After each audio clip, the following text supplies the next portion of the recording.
This is the story of Gerald McCloy and the strange things that happened to that little boy. They say it all started when Gerald was 2. That's the age kids start talking, at least most of them do. But when he started talking, do you know what he said? He didn't say words, he said instead. That's the beginning of a Dr. Seuss story called Gerald McBoing Boing.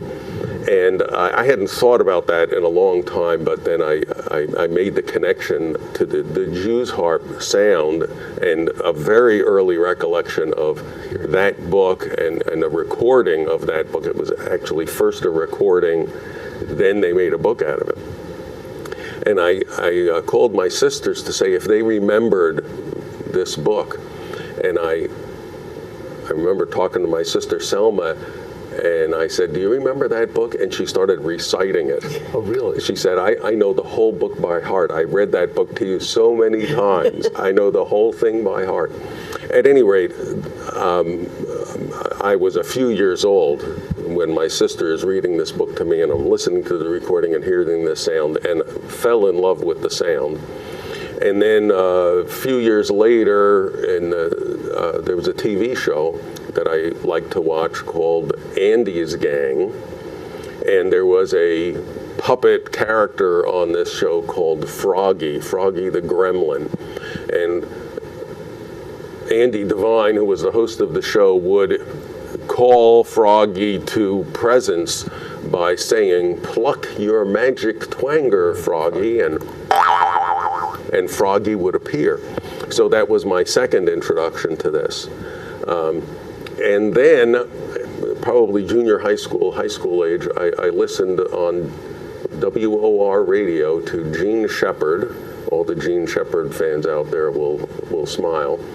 And in the course of this rambling kind of storytelling 45-minute spoken word program, what we would now call spoken word program, but he's just talking.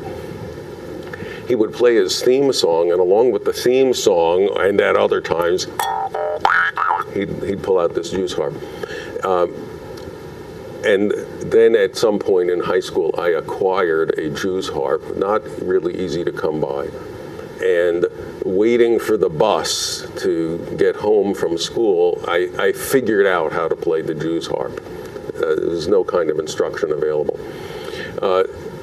Much different today, the Jew's harp is undergoing a revival.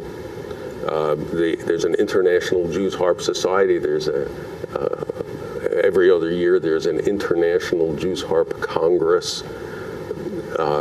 There are many manufacturers now, mostly in Europe, making Jew's harps. There are a few in the United States. And you look on YouTube and you can get instructional videos, all sorts of things. That particular technique, typically a Jew's harp is played this way. And you can do all sorts of things with it.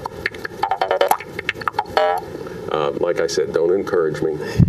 But that particular technique, which is like this, I saw in a YouTube video, and it's also good for the theme song from Bonanza. Oh, really? It's very, very good. Boom, boom, boom, boom, right. boom. So you can go home and practice.